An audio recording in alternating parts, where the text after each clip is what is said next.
অসম্ভব মজাদার আমার হাতে চিকেন ফ্রাইটা আমাদের বাসায় এত মজা করে বানানো হয় যে বাইরে রেস্টুরেন্টে গিয়ে এটা আর খাওয়াই হয় না। কারণ বাসায় যদি এত মজা করে বানানো হয় তাহলে বাইরে গিয়ে কে খাবে বলেন। আর যদি আপনারা একটা দিন এভাবে চিকেন ফ্রাই করে খান তাহলে দেখবেন চিকেনটা রান্না করে খেতে ভালোই লাগবে না কখনো, এভাবে করেই খেতে মন চাইবে।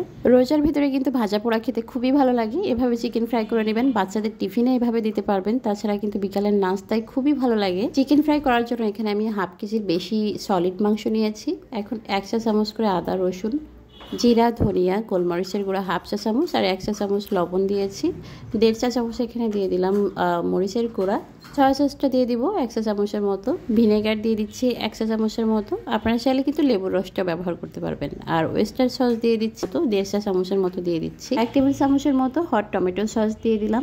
এই সব কিছু দিয়ে এখন ম্যারিনেশন করে নিব। 10 মিনিটের জন্য এটা ম্যারিনেশন করে রেখে দেব। আর এভাবে ম্যারিনেট করে কিন্তু আপনারা ডিপ ফ্রিজে 1 মাসের মতো রেখে দিতে পারবেন। মন চাইলে কিন্তু ফ্রিজ থেকে বের করে ঝটপট ভেজে নিয়ে বাচ্চাদের টিফিনে, বিকেলের নাস্তায় কিংবা ফ্রাইড রাইসের সাথে এটা সার্ভ করতে পারবেন। 10 মিনিট এটা রেস্ট রেখে দিয়েছিলাম। আর 10 মিনিট পরে এখন অ্যাড করব ডিমের সাদা অংশটা।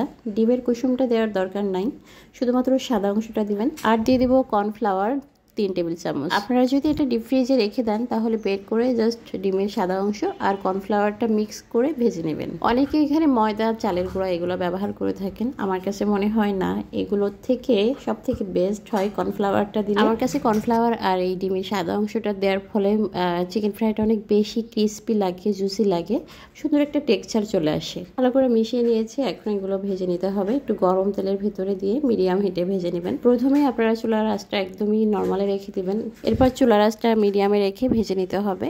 অনেক বেশি হাই হিটে প্রথমেই যদি ভাজা হয় তাহলে ক্রিস্পি হবে না, আর চিকেন ফ্রাইয়ের যে অরিজিনাল কালারটা সেটাও কিন্তু আসে না। এই জন্য মিডিয়াম হিটে আপনারা ভেজে নেবেন। একটু সময় লাগবে কিন্তু আপনারা মিডিয়াম হিটেই ভাজবেন। আমার বাসায় এটা এত বানানো হয়, সপ্তাহে আমি চাইলে 2টা ভিডিও দিতে পারি চিকেন ফ্রাইয়ের এই রেসিপিটা। কারণ আমার বাচ্চারা, আমার হাজবেন্ড এত পছন্দ করে, আমাকে প্রায় দিনই কিন্তু বানাতে হয়। বাসায় আসলে চিকেন থাকলে আর কিছু লাগে না। আপনি যে কোনো নর্মাল তরকারির সাথেও 2 পিস চিকেন ফ্রাই নিয়ে সবগুলো ভাত খেয়ে নিতে পারবেন। তাছাড়া বাচ্চাদের টিফিনে দিতে পারবেন, বিকেলের নাস্তায় খেতে পারবেন, ফ্রাইড রাইসের সাথে খেতে পারবেন। বিভিন্নভাবে এই চিকেন ফ্রাইটা আপনি খেতে পারবেন। আপনারা দেখেই হয়তো বা বুঝতে পারছেন চিকেন ফ্রাইটা কতটা ডেলিশিয়াস হয়েছে। আশা করি আপনারাও বাসায় এভাবে বানিয়ে নেবেন। আর রোজার মাসে কিন্তু একটু ভাজা পোড়া বেশি খাওয়া হয়। বাহিরের খাবার না খেয়ে বাসায় যদি এভাবে টেস্টি করে বানানো হয় তাহলে কিন্তু অনেক বেশি মজা করে খাওয়া যায়। আজকে চিকেন ফ্রাইটা সার্ভ করেছি আমার বাসায় বানানো 100% অথেন্টিক একটা হট টমেটো সস দিয়ে। আর এই সসের রেসিপিটাও কিন্তু গতকালকে আমি শেয়ার করেছি আমার পেজে। আপনারা যে একটু ভিজিট করবেন। সারা বছর সংরক্ষণ করে কিভাবে খাবেন আমি ডিটেলসটা শেয়ার করেছি। আমার পেজে গেলে আপনারা পেয়ে যাবেন। রেসিপি ভালো লাগলে কিন্তু অবশ্যই শেয়ার করবেন। যখনই মন চাইবে তখন বানিয়ে নিতে পারবেন। আজকে এই পর্যন্তই। সবাই ভালো থাকুন। আল্লাহ হাফেজ। আসসালামু আলাইকুম।